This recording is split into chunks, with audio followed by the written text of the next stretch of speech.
Assalamu alaikum wa rahmatullahi ta'ala wa barakatuhu. Welcome to Breaking Boundaries with myself, Bilal Ali Hugh. This week we'll be exploring the Walaya of Bibi Fatima, assalamu alaiha. And I have with me this week brother Yahya Seymour. Assalamu alaikum, brother. Wa alaikum assalam wa rahmatullah.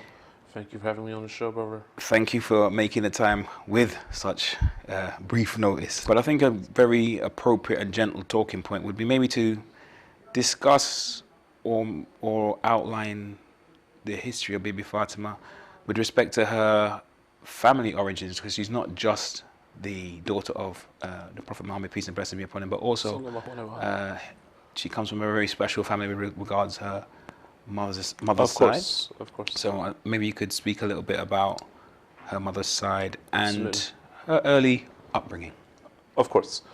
So what the viewer needs to take into account is that Fatima al-Zahra alayhi salatu wassalam is of course the daughter of the Holy Prophet Muhammad sallallahu alayhi wa alayhi, and the most beloved wife to the Holy Prophet, the mother of the believers, Sayyidah Khadija. Mm-hmm. And so she was raised within this household of, I guess, what we could attribute as being the most loving relationship of the Holy Prophet sallallahu alaihi wasallam, in the sense that the marriage was one in which the Holy Prophet was not married to any other woman during the duration of the marriage, showing that it was a particularly unique one. Indeed, it was out of all the wives that the Holy Prophet had sallallahu alaihi wasallam, he would particularly show grief whenever anyone would make reference to someone like Sayyidah Khadija in even the most slightly degrading manner. So certain of his later wives, out of jealousy, would sometimes make reference to Sayyidah Khadija in an attempt to somewhat arouse the Prophet and show that they were somehow better because they were younger, or that they were able to do more for the Prophet, and the Prophet would always get angry at such things. So his relationship with Sayyidah Khadija was particularly unique. Now, Fatima al-Zahra alayhi salatu wassalam, her birth is particularly unique in the sense that the Rawaya talk about her being produced from a fruit in Jannah.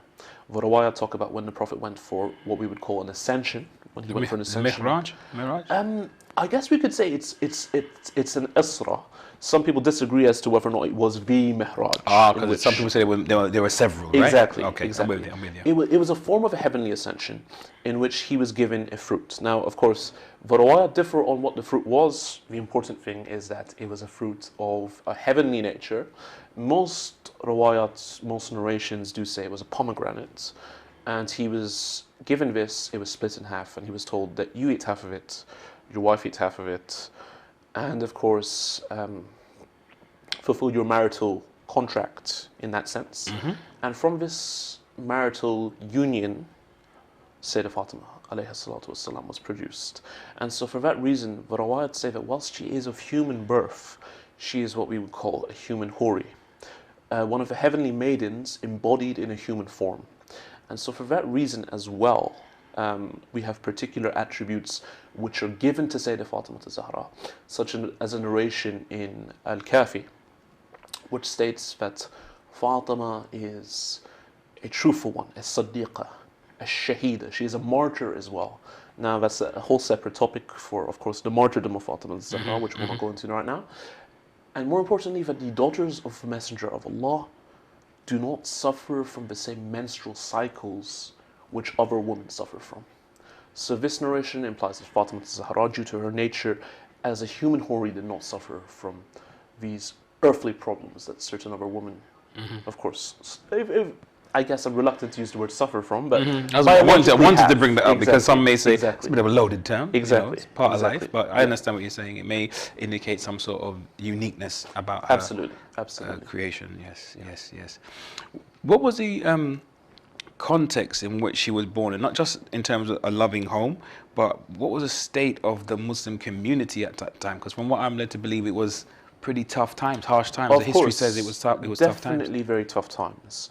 What Muslims need to understand is during this time, Sayyidah Khadija and Abu Talib were the only two supports of the Holy Prophet, and of course Ali ibn Abi Talib, of course, as well.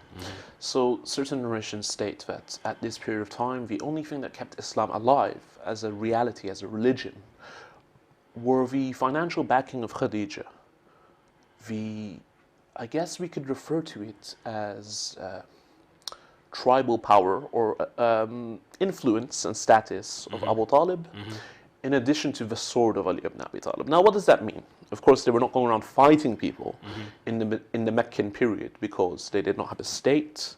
They, of course, were the weaker ones, but there's no ayats about warfare. Of course. The first ayah allowing the Muslims to even go to war is Medinan, and it states you have been given permission to go to war. What was going on in this period of time was that the Prophet would be insulted regularly and the Muslims would be attacked. And Ali ibn Abi Talib, according to the Rawayat, would, in a defensive manner, defend the Holy Prophet by retaliating either with his tongue or occasionally physically if he would have to. Now, this is, of course, self-defense. This is not an offensive in which you're given permission to fight. Rather, it's defending oneself on the streets, that kind of thing. So this is the context in which Sayyidah Fatima Zahra alayhi salatu wassalam was born into. More importantly, there are certain views amongst the Mufassirin, amongst the exegetes of the Holy Quran.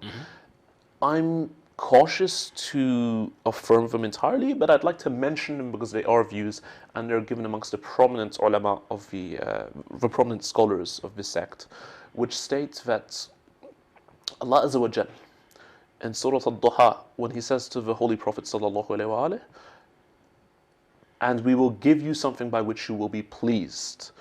وَلِسَوْفَ يُعْطِيكَ رَبُّكَ فَتَرْضَى, and your Lord will give you something for which you are pleased. But this refers to Fatima Zahra. And we tie this back to Surah Al-Kawthar, which states, إِنَّا آتَيْنَاكَ الْكَوْثَرَ. So they say that that thing that your Lord was going to give you that would please you is Fatima Zahra. Is Fatima Zahra in Surah Al-Kawthar. How do they tie this in? They tie this in by saying that if you look at the context of Surah Al-Kawthar, where it says that the Prophet's enemy is the one who will be abtar. He is the one who will be cut off. So his posterity ends. Exactly. Right. The reason for why this was revealed was that, according to some narrations, Amr ibn al-As, according to others, As bin Wa'il, it's irrelevant who the enemy of the Prophet was. They were saying after the death of his son from Khadija, It was Ibrahim Qasim. Ibrahim came much later after Fatima Zahra. That this man has no male sons. And according to the Jahiliyyah mentality back then, if you didn't have male sons, then your lineage was cut off, because it was perceived as your daughters will go on to marry other men, they will be producing their lineage and not your lineage. It's a very patriarchal Exactly, style. a very, very patriarchal view. So what the Mufassirin have said is, if that is the context, and Allah is saying to the Holy Prophet sallallahu alaihi wasallam that we will give you much in abundance. The word Kawthar comes from the word Kuthra, kathir, much, multitude. So what the exegetes have said, including Sunni exegetes too, Fakhruddin al-Razi mentions it in his Tafsir al-Kabir. He states that this is a prophecy that no one will have the amount of descendants on the face of the earth that the Prophet Muhammad sallallahu alaihi wasallam will have. Now, of course, someone might be cheeky and say, well, Adam, of course, has more descendants because we are all children of Adam. The answer to this is right, but no one traces their lineage back to Adam in the same way that the Arabs have maintained this science known as ilm al-insab, ilm al-nasab, where you trace back your ancestry. We have more individuals called Sayyid or Sharif in the Muslim world, be it in Africa, Indonesia, or any other country, which trace their lineage back to the Prophet with guaranteed family trees than we have with any other figure in the history of mankind. I don't think I can think of anyone that says, I'm a descendant of Napoleon Bonaparte, for example, or I'm a descendant of Alexander the Conqueror or something. Exactly, Like that. exactly. So would you say that the popular view is that Kawthar actually means, in one context, is talking about... It's about Fatima Zahra. Specifically. Absolutely, that's become the more popular view amongst the contemporary ulama. Previously, they used to say that it refers to a river in paradise. That's what some of the classical tafsir literature said. However, others have said that the Quran, according to the Ahl al-Bayt, has 70,000 meanings for every ayah. And therefore, there's no contradiction to say both.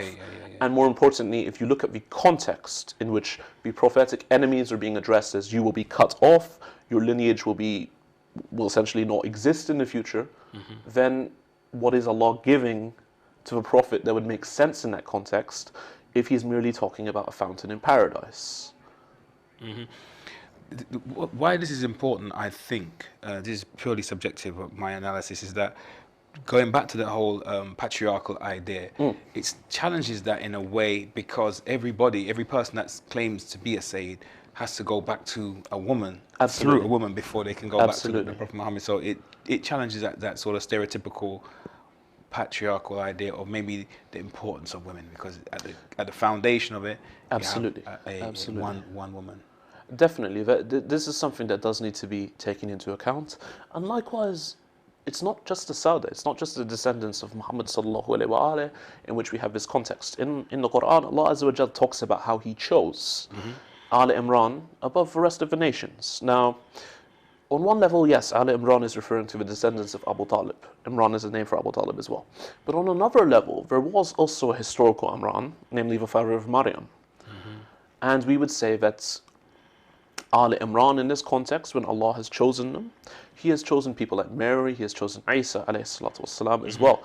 And Isa, we don't trace his lineage back to Al Imran through a father, because of course he's fatherless. Yes. So that nobility, that lineage he's given, the nobility comes from his mother as well. Through the female, through so the anyone that likes to claim that Islam has rejected the context of woman really needs to kind of pay more closer attention to these details.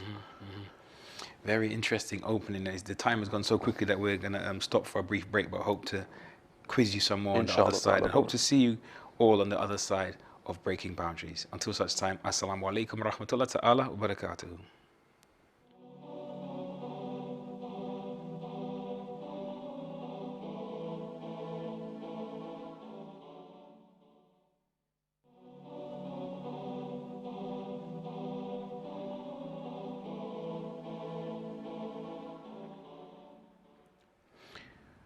Welcome back to Breaking Boundaries with myself, Bilal Ali Hugh, and brother Yahya Seymour. He's breaking down, or we are exploring, the legacy and the wilaya of Fatima Hazara.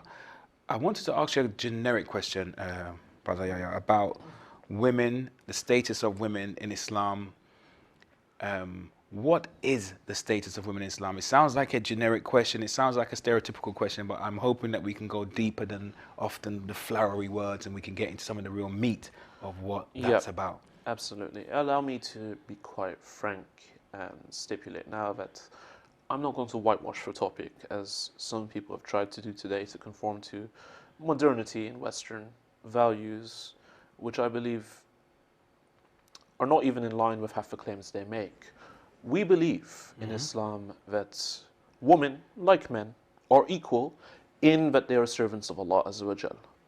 And just as Allah Azza wa Jal has obligated certain things upon men which are unique to them, He has obligated other things on women which are unique to them. He has forbidden certain things on men which are unique to them, and He has also forbidden certain things on women which are unique to them too.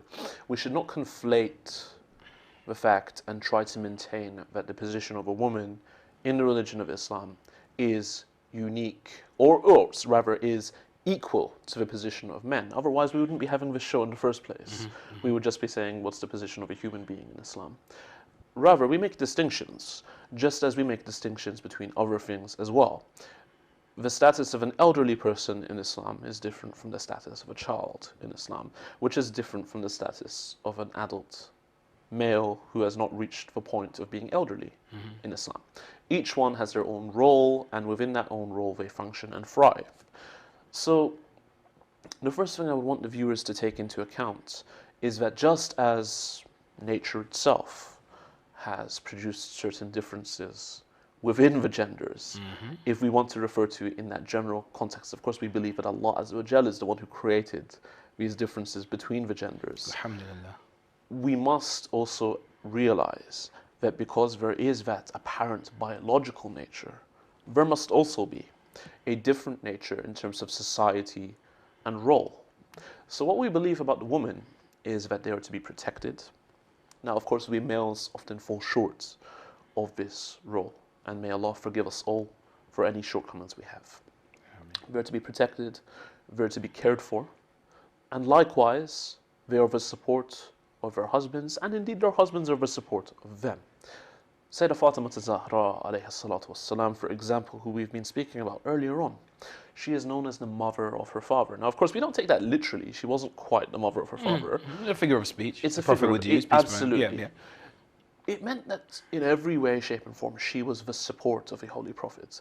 After the passing away of her mother Khadija, during the most brutal times in which there was an economic boycott upon the family of Abu Talib and the Prophet Muhammad and the Muslims altogether, we would find that he would come home and Sayyidah Fatima Zahra would wipe off the blood, attend to the bruises which he had accumulated from things such as being stoned in public, being hit with different things. So the woman very much has the central role of being a supporter in the family. Of course, more importantly, the woman is the foundational head of the household. She is responsible for the education of the children. And in that sense, Islam very much prioritizes the education of women. Because without an educated mother, how are the children to learn the basics when their father is out working? And so these things are all things that need to be taken into account. We need to understand that Islam does not promote equality between the genders. Rather, it promotes what we would... The Arabic word for justice is adl, which means to put everything into its rightful place. And what we mean by that is everything must be balanced and harmonized. So it's not a mathematical equality. Is it more like an equity? What is fair in the circumstances? Absolutely. We don't claim mathematical equality. In the same way that someone who is short, maybe suffers from one of the dwarf syndromes, is not expected to go and play in the major league of basketball because he doesn't have the physical He's criteria. vertically challenged, yes. Absolutely. Yes, yes. Likewise, we find that people who advocate that women should have absolute equality with men are inconsistent in this matter, because generally, even in society, feminists love to take advantage of the fact that women do have certain needs which are unique to them, often at the exclusion of males. Let me give you an example. Often feminists push the agenda that women are a lot more biologically sensitive to certain things. Right. So, for example, when they have hard days at work and need to leave, it's promoted that women are delicate, they need to take time out for stress, see a counselor, regurgitate themselves, so to speak, or revitalize themselves, rather. Yet with men, it's expected that they're tough as rocks and are able to deal with this pressure. Likewise, for many, many years, there had been a tendency to focus upon the fact that rape victims, for example, were often women who needed to receive psychological care and what have you. And of course, we agree with this in the religion of Islam. Rape is absolutely wrong, and anyone that goes through it needs to receive psychological care. Right, right. But there was often a neglected tendency of not focusing upon the men who were equally victims of these heinous crimes and the amount of support that they needed. Even the law of the UK, if two underage adults engage in Intimacy as Intimacy. such. Yep, yeah, I'm with you. if the younger one is a male, as long as they're under the legal age, then it is always the male who is classed as the perpetrator of the crime. And so society has always recognized, generally speaking, that there is a difference between the gender roles. Now, we are not assisting or affirming what society has recognized here. I'm just talking about the fact that every culture and society has always recognized, traditionally, a major difference between the two genders. Okay. I just want to backtrack a little. I've received a text from a sister, Aliyah, in Birmingham, and she says, why do we say that men are needed to protect women? There are a number of women who would be able to beat up a man or earn more, for example. So Absolutely. men are the maintainers. I think she's driving that, if I can paraphrase, Yes, not to absolutely. do a disservice to the sister. But her question is, like, for example, now in the modern world, I hear this a lot, that women are, men are supposed to be the maintainers Islamically, Yes. but there are women that are on, really large amounts of money, really emerging in the Absolutely. corporate world, in the professional world. Absolutely. And likewise, there are some women who they know taekwondo, or they're Absolutely. Absolutely. officers of the law or in the military, Absolutely. and they can handle themselves. I would argue this is actually the disease of literalism that has been imposed onto Islam. When we say that men are the protectors and maintainers of women, we do not mean that the man necessarily earns more than the woman, or that the man is even physically stronger than his wife. That's an assumption, which is wrong. Perhaps the wife could be stronger, and perhaps the wife could earn more than the man. The point is, she's not demanded or expected to earn anything for the family. More importantly, that which she earns can be put to the side and saved up for her own purposes. She is not expected in any way, shape, or form to put that money on the family's table to provide support for the family. Okay. Rather, that's the expectation on the man, because Allah Azza wa Jalla has commanded him to do so. So, in other words, regardless of her ability, the actual responsibility, it's the man's watch, if I could put it that way. Absolutely. It's his watch. So he needs Absolutely. to financially make the grade, and also likewise, it's his responsibility to protect his wife Absolutely. and his family. Okay, So, very, very, very interesting. There's another, I guess, area I wanted to explore a little bit more, go ahead, bro. and that's to do with the status. We read the books that are written by the Shuyukh. The Alims write a lot of books about the status of women, and often refer to one of the paragons of virtue, Bibi Fatima. However, in terms of it being acted out and actualized, it seems like there is somewhat of an imbalance in the Muslim world. I'm only asking for your opinion, if you would agree with that, and maybe talk a little bit about why that possibly is the case, in terms of not, again, it's our responsibility as men to be the maintainers and to create an environment where A responsibility there's less which sexism. much of the time we as men fall short on, I might add. And I must admit that it's slightly more difficult here in the West, in which you sometimes are expected to have I guess you could say, an income from both partners in the relationship in order to even sustain yourself financially in a country like the UK. But definitely, in regards to your question, when we look at the Muslim world, we need to understand that it differs from country to country.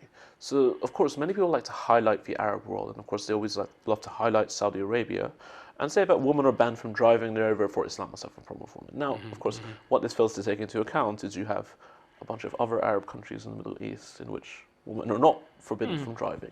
And most Saudi scholars have always said that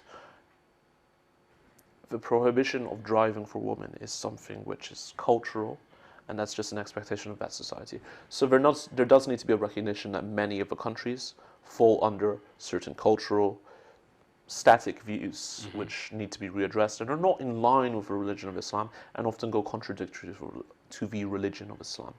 More importantly, we need to constantly judge that too within the religion, that just because societies have acted in a certain way does not mean that those societies are reflecting the dominant worldview which they claim to follow. Many problems exist in the Muslim world and in Muslim cultures traditionally. That does not mean that these problems emanate from Islam. Rather, it could sometimes be an abandonment of the religion of Islam. And so we do need to take that into account, that when we talk about Islam, we mean what is in the books, what is in the texts, and what is taught by the scholars, and not necessarily how Muslims practice that within a larger society. I hear that. Pushing you a little bit more. How does Islam then empower or address the imbalance?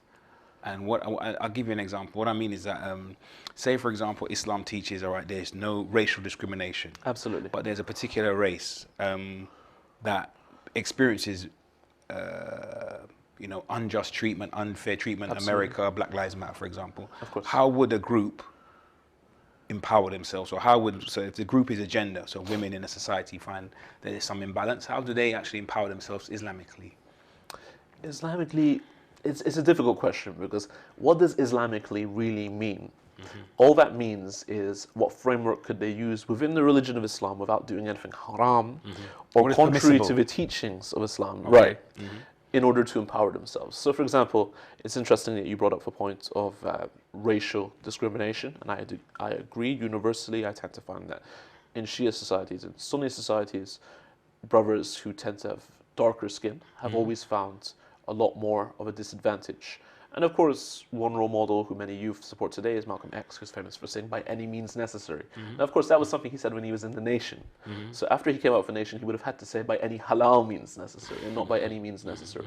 So what we would say, first of all, is that as long as the means, or within the religion of Islam, then it is permissible for women to seek self-empowerment. How they would be able to do this, for example, is through the production, I guess, of female seminaries, is one area where women can heavily contribute, or through the production of female activism, in which they actively produce committees which are constantly rallying the Islamic centers and what have you to support their role. Okay, so and give them a petitioning, so being voice. active and petitioning. Absolutely, absolutely. Are you aware of, well, without going into too much detail, but are there such struggles, if I can use that word, going on, or are there contemporary movements? Unfortunately, I tend to find that such movements are either silenced or they have gone a bit too far in their demands. So there are certain organizations in Malaysia which, under the claim of advancing the female rights, have literally gone as far as to say that certain verses of the Quran we're just going to throw out now because we don't agree with such things. And of course, this is completely wrong. And this is sometimes what happens when you make your primary identity premised upon the struggle. What do I mean by that? I mean, we understand that in Muslim societies, even here in the West, in Muslim communities, women have had a very rough ride. Definitely there has not been enough productivity from the community directed towards addressing the needs of our sisters. But at the same time, they need to recognize that their primary identity is Muslim. The primary identity is always Islam. So they're demanding their rights under an Islamic framework. That's what we want to encourage them to do.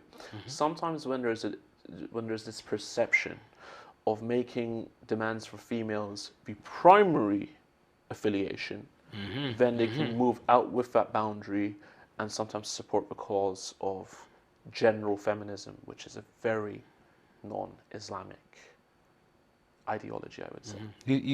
I'm taking it that you find feminism in general problematic. Absolutely, I find feminism problematic. And another thing I find problematic about feminism in particular is that when you address it and you address its core values and core assumptions, often what you're told is, that's not what feminism means. You're attacking a straw man definition of feminism or a version of feminism which I don't agree with. Well, I would say that feminism is not a religion. It's not got a revealed book. And therefore, we need to have a clear-cut definition of what feminism actually means. If we just mean the advancement of the rights of females in order that they attain what they deserve according to Islam, then let's just call it Islamic activism, demanding their Islamic rights. When they affiliate with themselves with the greater umbrella of Western feminism, this is where things become problematic because they're now affiliating themselves with a movement which is quite critical of religions in general, and not just religions in terms of how they are practiced, but rather with the core essences of religions which make a distinction and highlight a difference between both genders and the fact that they do have different roles and therefore different rights and responsibilities. So a feminist would have a problem with polygamy, period. Absolutely. Absolutely. They might have a problem with polygamy, they might have a problem with inheritance laws, they might have a problem with numerous other factors. Would the argument be then that Muslims need to be sincere to the text and not the context, in the sense of trying to fit Islam into a modernity Absolutely. type situation? I've always said to people that if you believe that there is a God, and you believe in Islam, which you would do if you were a Muslim, then you have to understand that Allah Azza wa Jal is the infinitely wise. You, as a human being, might be a wise person, but you'll never understand the infinite wisdom of Allah Azza wa Jal, and therefore, you might not understand or perceive the inherent wisdom behind certain laws. Now, if you could perceive the inherent wisdom behind every law, then you would kind of be God, wouldn't you? Because we wouldn't really need revelation. Rather, we would probably just stick to philosophy in order to derive all the laws mentally. Yeah. This is a big challenge. This is a big challenge. Again, time has been upon us, so we're going to stop for a brief break. But we hope to hear from you with your interjections on the other side on 0203 515 1234. See you then. Assalamu alaikum.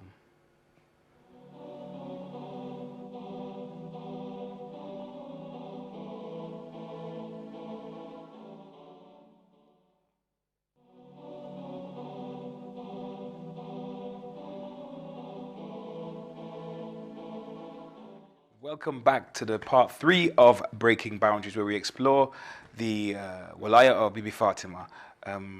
Brother Yahya, a question comes to mind I have to ask, because not trying to be a modernist, but just trying to understand the relevance of history and how we draw those important lessons from history. Absolutely. And I guess what I'm asking is, how do we, or is it possible to make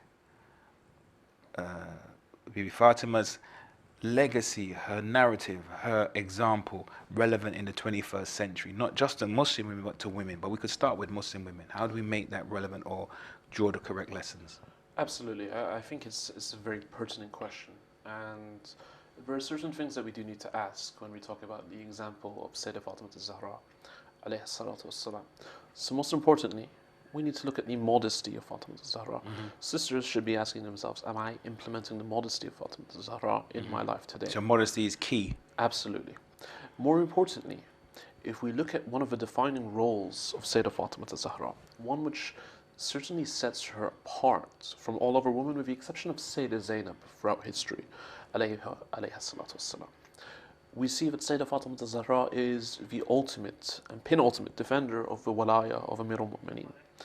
And this comes out in its full glory in the... Brother Simon, sorry to cut you, but I No believe we've problem, got a brother. caller that wants Inshallah to ta'ala. ask a question or make a comment. Hello, caller, and assalamu alaikum. Hello, and assalamu alaikum. Hello. Assalamu alaikum. Ah, wa alaikum salam. What question or comment would you like to make, caller? I had 2 comments and questions, if I may. Excellent. Can I go ahead? Please do, please do. Okay. My first question is to yourself and to the brother. Could he answer, or maybe yourself, why is there such a resilience to the term feminism when we have Lady Fatima and other major Islamic figures who are female, who were so pioneering and also, push for women's rights, which Allah has given us? So I'm just questioning why in a lot of Islamic institutions, especially when it comes to brothers, there's almost, the term feminism is almost a dirty word, when really we're not looking at the most extreme types of feminism. I'm referring to basically making sure that the rights that Allah has given us are incorporated in everyday life. So that's my first question. And my second Can we take the first question, sister, and then we'll get the second one after the brother's answered. Thank you very much for the question, sister. I believe it's a very pertinent one. Firstly, I'd like to say that you have raised a very important question, and it's one which I believe I should be able to answer. The first question I would ask is, as you've said, you're against the more extreme forms of feminism. And this is the problem I have with the word feminism. Namely, it's being floating around like a meaningless word. People push the agenda of feminism, and yet in reality, the agendas which they're pushing share nothing other than a name. So if you're talking about the rights of females within Islam, why don't we call it, for example, demanding Islamic rights? Why call it feminism?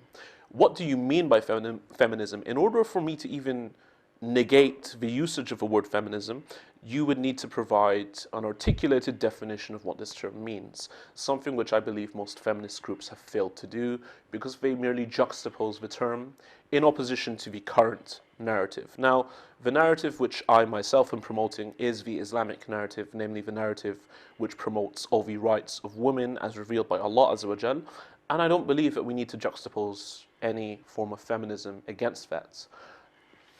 There are numerous different types of feminism. It's a very unclear term, And as I've got in a document here, women need clear solutions, but feminism is unclear and evasive.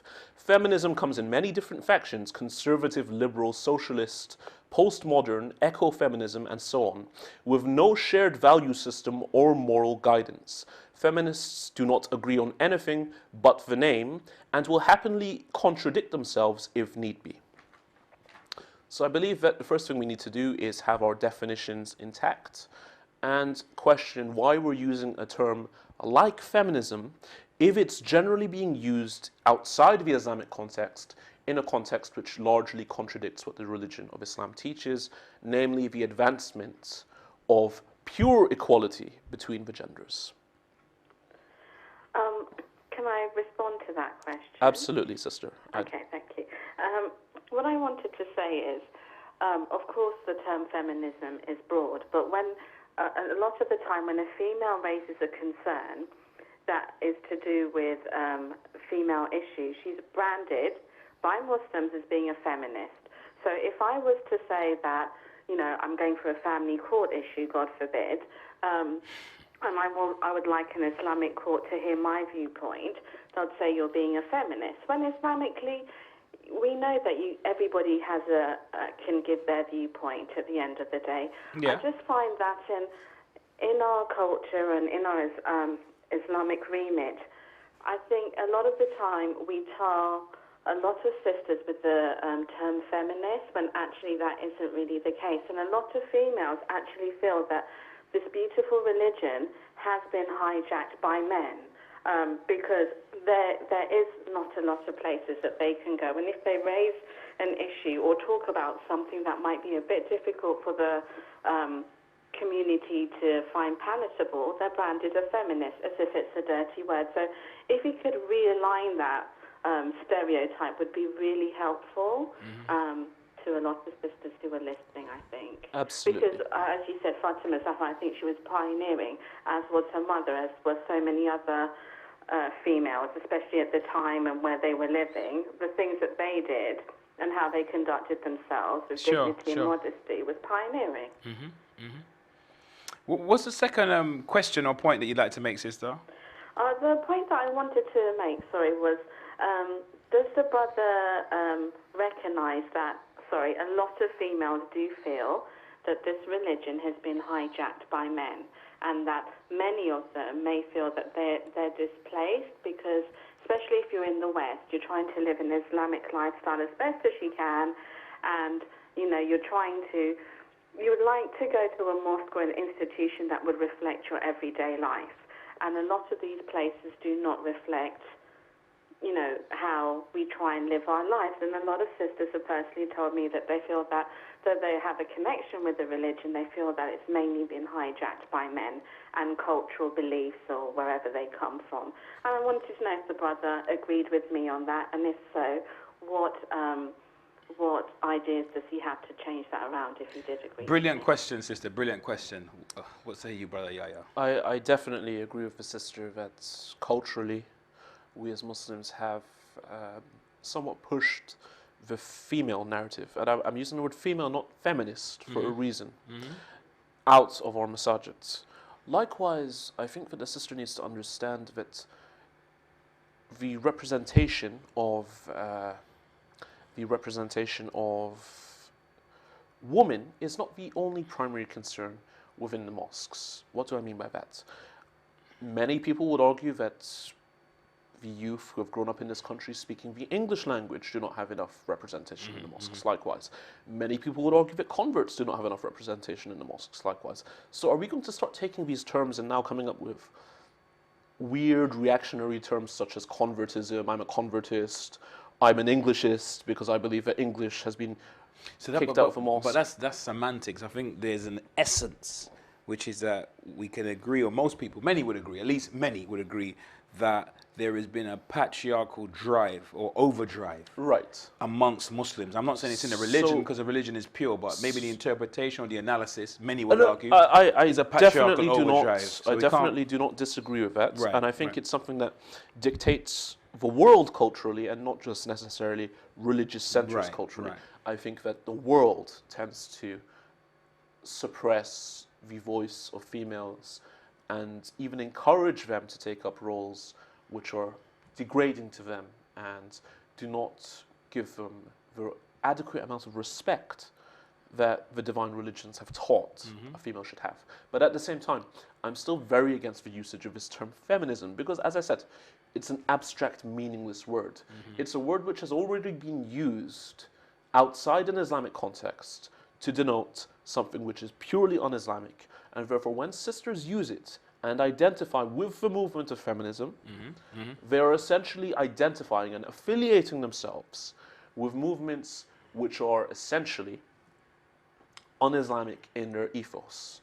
Likewise, I would say that, let me just give you a brief example. Yeah. Many converts I know, I myself have been one of them for many years, although I've tended to not do this as much now because I realize that essentially it leads to a reverse kind of perceived superiority. Many converts I know moan about the fact that that culturally or born Muslims have not given them the amount of respect or attention that sometimes, or participation in the centers that they deserve. And so what they do is they come up with ideas of how a certain group has been oppressed. So for example, let's take my ethnic background. I'm half white, half Filipino. So I could say, for example, I feel that whites are not given enough attention in a mosque, therefore I'm going to become a Muslim white nationalist. Now, what does that mean? It means I'm affiliating myself with a movement called white nationalism, very un-Islamic in its context, very against the ethos of Islam. Likewise, when sisters take this term feminism, which is being used outside of its Islamic context in a way which is completely contrary to the movement of Islam, I believe what they are doing is putting themselves into a boat where we do need to ask the question, why are you using the word feminism? So if they stop using the term feminist, or people decline from using the term white nationalist or black nationalist, Absolutely. but you can still pursue justice for Absolutely. the various groups and demographics within the Muslim world. This is something that everyone should do, regardless as to whether or not they are female or male. We should all be pursuing the rights or justice for the minority groups within the community who are silenced or not given a voice. Alhamdulillah, alhamdulillah. If we can go back to the question before the sister interjected with those two brilliant points, and that was regarding extracting the 21st century lessons from the narrative of Fatima. Peace be upon her. Certainly, brother. Salamun alayha. With the case of Fatima al-Zahra, as I said, one of the first things that we can learn from her is her modesty. So if one studies the narrations, they find that she was a particularly modest person, and in many ways was someone that shunned herself from some of the type of free mixing that we have today. And I am just encouraging sisters who take Fatima al-Zahra as their role model to look back at that model of Fatima al-Zahra and see what they understand from the narrations, because it would not be befitting for me as a male to dictate to them what they should understand from the model of Fatima al-Zahra. Fatima al-Zahra alayhi salatu wasalam is a model for them, and it is more befitting for them to return back to those narrations and understand what Fatima al-Zahra was teaching. One of the excellent books in this aspect is called From the Laws of Zahra, which analyzes, number one, Hadith al-Kisa, and number two, the khutbah of Fatima al-Zahra, and analyzes what particular benefits can be derived from every little line in terms of a way of conduct and a worldview that can be derived from the teachings of Fatima al-Zahra. In addition to that, I said the second point was that Fatima al-Zahra was the ultimate defender of wilaya. This comes out in its fullest glory in the Sermon of Fedek, in which she confronted the first usurper of the religion of Islam and confronted him on the basis of the principles that they had taken away from her inheritance, and she challenged them on this point, defending the walaya of her husband.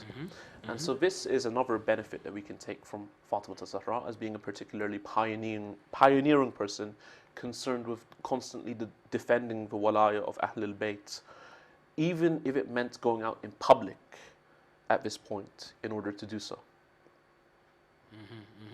So, because you mentioned modesty, and you use the term free mixing, so because I've heard it said before that Fatima said that the best hijab is to be away from the opposite gender, but at the same time, And of course, I'm not going to comment on those things lest I be perceived as someone that is telling women how to act. I believe that Fatima Zahra alone does that. defines that herself, yeah. And that the sisters can go back to those narrations. But what and history could understand show us that is that when she felt it was necessary, absolutely, she would participate in Right. public, of course, with certain adjustments to the normal public narrative.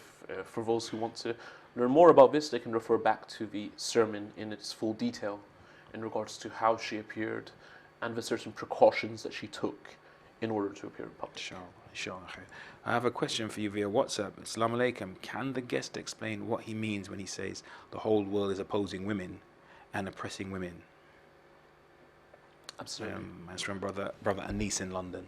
So you made a comment, but I guess a brother like a clarification or a Definitely. contextualization of what Brother, is it you meant by that? I do not mean that the entire world goes around opposing women and oppressing women.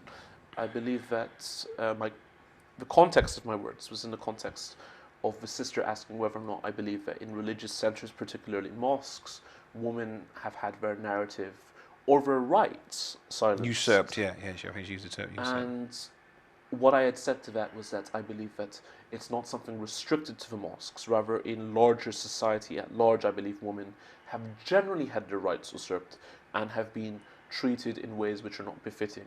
Normally, I find that actually movements which are pro-feministic have actually led to what we would call the basically women being treated or viewed as objects at times, the objectification of women. Mm-hmm. And this is what I meant in that context. That's not for me to say that women are oppressed. Women are often given many rights in the countries that we live in today. But at the same time, I believe that women are denied a certain level of respect which the religion of Islam grants to the woman. So it sounds like what you're almost saying is that there is sexism in the Muslim community and there's sexism in other parts of the society. Absolutely. Essentially. That's a very good way to just break it down. I wanted to slightly change direction, and because I have to go back into the history and I have to ask about this very, very important historical event that the Quran speaks about, the Mubahala, and it's the debate with the Christians and the Prophet is brought himself as a representative, Imam Ali, Hassan Hussein, but you can speak about it in more detail than I, but I know there's a particular point when it says we will bring our women. Absolutely. Plural, but I'm going with English, but I mean one human being, Absolutely. one woman was brought along. Could you say a little bit about that? Symbolically, what that represents, and just, This is a very interesting event within the history of Islam. It's something which is universally narrated both in Sunni and Shi'i works. And what is particularly stated is that the Christians had come, Christians from a city or a town called Najran in the Hijaz. They had come to the Holy Prophet and they had asked him, what do you say about Isa?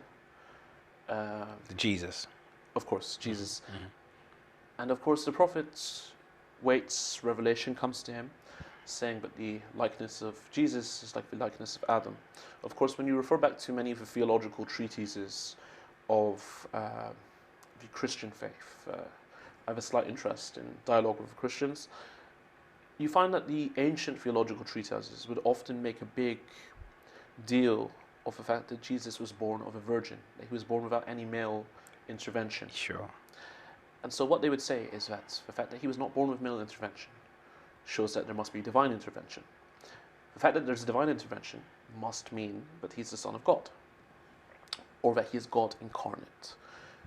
So the Quran responds to this argument by stating that if you believe that he is, of course, the Son of God on this basis, that he had no parent or male parent, yeah, he didn't have a father, yeah.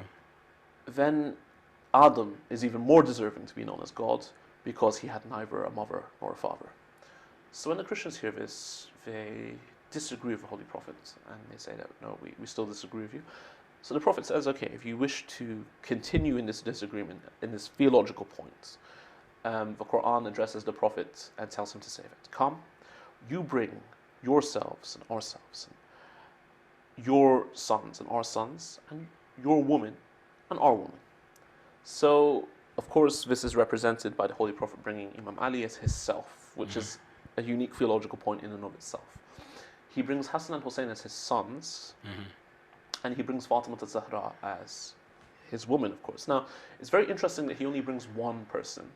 But I believe what is particularly interesting about this is when you refer back to even the Sunni literature about this particular point, you see that the reaction of the Christians of Najran when they see these individuals coming ready for this event is that, look, we're going to back out because we can see from the faces of these individuals that if they were to pray for a mountain to move, that mountain would move and crumble down. And so they decide to not participate in the Mubahala from seeing that. And of course, Islam agrees for them to agree to disagree, continue to live under the Muslims, and of course, pay the tax in order that they don't have to join the military. But their rights would be defended and they would be free to worship in their mosques, or in their churches, rather. Yeah, so amicable resolution in the Absolutely, end. absolutely. And of course, I'm sure that many faiths in the world today, if they would be given the opportunity to just pay a tax, which is even less than the Muslim tax, to avoid military service in countries where it's compulsory, would be more than happy to do that. Anyway, the important part of this is that Fatima Zahra is described as being from the woman of the prophets, and she's the only one that comes. Exactly, yeah. And the most interesting part from this, for me, is that it seals the interpretation of Ayat al-Tathir as well, a verse of purification. Because when they come, the Prophet says, Ha'ula ahli. These are my family. He does not say Ha'ula min ahli. He does not say these are people from my family. Rather, he says these are my family. Clearly denoting that when Ahlul Bayt is used in a specific context as being purified, it's only referring to these individuals. And of course, these are all the individuals who were brought underneath the cloak by the Holy Prophet. Now, what's interesting in this is why are these individuals being brought to essentially what could be considered a theological showdown, where you have one group claiming that you're a bunch of liars and the other group saying that you're a bunch of liars, and the fact that they would be invoking for God to manifest truth by, I guess we could, to put it lightly, befalling punishment upon the lying untruthful, party. yeah. What's interesting about this is that why is Fatima Zahra specifically being brought? Why are the other members of the Ahlul Qissa being brought if they're not part of a prophetic da'wah? Because if these people were not part or sharing in the message of Islam, why would they be asked to go and participate in this event? If you're just a believer, then you're someone that just depends on your prophet to go and do whatever he's doing. He's the one making the claim. You believe in him, but you're not making that claim yourself. Whereas with the Ahlul Bayt, it's clearly showing that they are actually making this affirmative claim, that we are part of the message of Islam, and that therefore when Islam meets that which is not Islam in a theological showdown, the Ahlul Bayt are part and the embodiment of the message of Islam. Again, I must ask, we know about Fatima, peace be upon her, from an Islamic point of view, but is she only relevant then to Muslim women or to Muslims? We believe that Islam is a religion or way of life which is revealed for all of mankind, and therefore we believe that any particular values which the world comes up with, be they theological, be they philosophical, be they moral, social, will never reach the peak of what Islam is, because anything which is man-constructed can never be as great as that which is revealed by Allah Azza wa Jal. Of course, if we could purely depend upon philosophy and rationality, we wouldn't require revelation in the first place. So because Islam makes that claim that it is the final guidance for mankind, we believe that all of humanity, if they were to truly look into Islam, would understand if it was presented in the most articulate and accurate way. Now, I make these clauses because You qualify. because Islam is not presented in a particularly accurate way or a particularly articulate way. You know, when people perceive Islam as being that thing which is causing terrorism throughout the world, it's no surprise that they don't want to look into it. But when they would look into the pure Islam as is revealed by the Prophet Muhammad, or as was revealed to the Prophet Muhammad, we believe that this resonates the most with their human nature, their fitrah, and that therefore this is for them. So certainly Fatima Zahra is not purely for the Muslims. She is a model for all of mankind. But how would I would put another way? How would somebody that is not a Muslim, what kind of lessons could they extract, or what could be uh, of possible interest to a person? Certainly, Fatima Zahra is someone that has been of interest to people who are non-Muslim. There are several books written about her life by non-Muslims. Particularly, there was one written by a Christian theologian from South Africa, which I read relatively recently. And these individuals are inspired by the way that even throughout the most difficult periods, she was able to withstand her suffering and always fight for the cause of what she believed to be true. Namely, in the time in which the Muslims were being persecuted in the Meccan period, she is referred to as Abiha, the mother of her father, the one that takes care of her father. And also, after the death of the Holy Prophet ﷺ, I would argue that Fatima Zahra is the very reason that the original Islam survived. For had it not been for her public stand, we would find that Islam would have been silenced by a false narrative of Islam, something claiming to be Islam which was not. And so, through her determination in times of utmost difficulty, to the point that she has a miscarriage, loses her son, most women would be stuck in grief and would not recover from that grief. Fatima Zahra is still able to carry out what she believes to be personal responsibilities upon herself, of going out and challenging this false Islamic narrative. And this is how we find that many people can learn from Fatima Zahra to be persistent in the face of major challenges and suffering.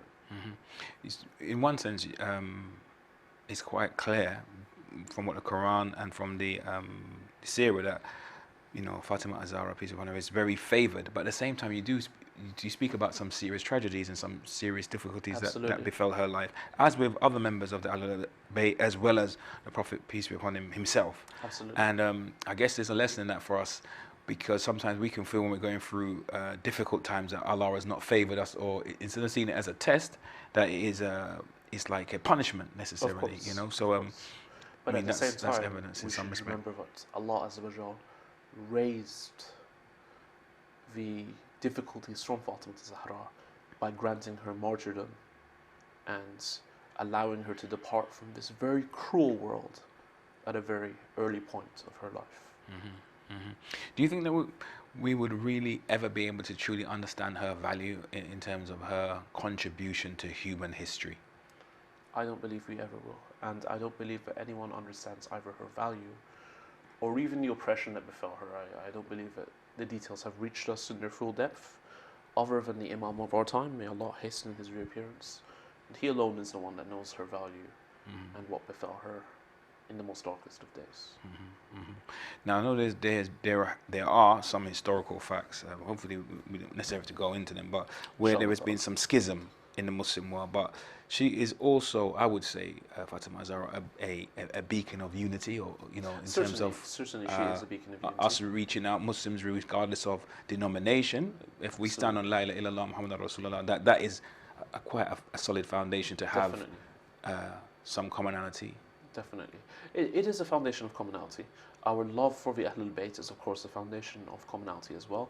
Of course, Sayyid al-Khouy has always said that Walaya, being a pillar of Islam, is met by all Muslims, because indeed all Muslims share that love for the Ahlul Bayt. And the Ahlul Bayt do have a very high position of nobility amongst all Muslims. Of course, we believe that Fatima Zahra, in all of her actions, was an infallible. We believe that the Holy Prophet Muhammad ﷺ had stated about her, Fatima is a part of me, whoever angers her also angers me. And of course we know that whoever angers the Messenger of Allah angers Allah. I'm not looking at the implications of who angered Fatima right now. That's not the topic of discussion for now. The focus point of this narration is that we can agree that if someone's anger is the anger of Rasulullah, and if the anger of Rasulullah is the anger of Allah, that this person is not an ordinary person. Rather, their anger and their pleasure is in line with the anger and pleasure of Allah Azza wa Jal, namely demonstrating that they are the very standard by which we measure truth and falsehood. They are infallible, and it does not make sense for us to say that they are not infallible, because if she could be angered by the most basic of things, like we as human beings can be, we can get lost in our anger over pathetic things which shouldn't really matter, only to later on regret it and go, oh, you know what, I shouldn't have been It so wasn't such a angry. big deal after all. Absolutely. Yeah.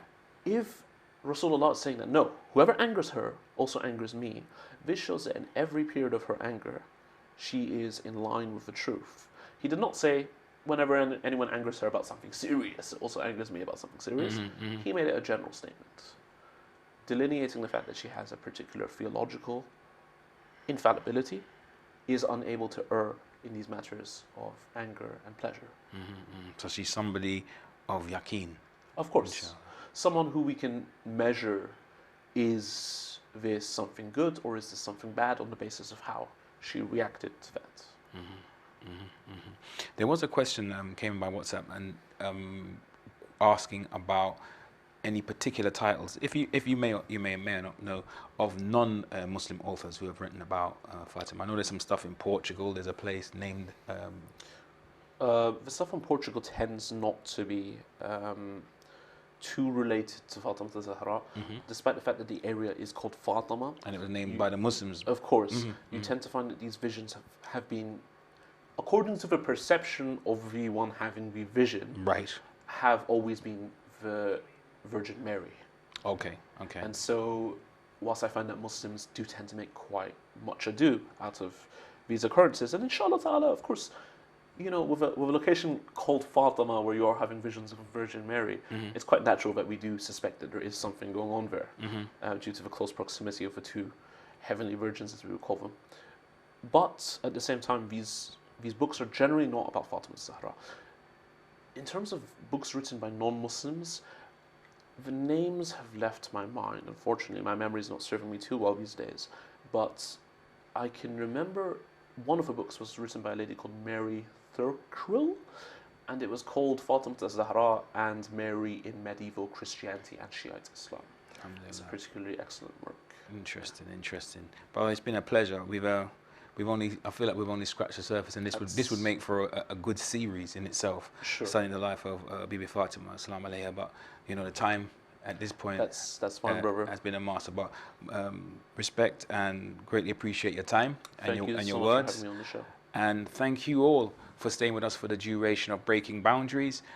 They have an important individual, a woman of importance, of relevance, of substance. And inshallah, male, female, Muslim and non-Muslim can all gain something from her story, study more, find out more, and get some benefit, inshallah. Till next week, remember to stay safe. And until such time, assalamu alaikum wa rahmatullah ta'ala wa barakatuhu.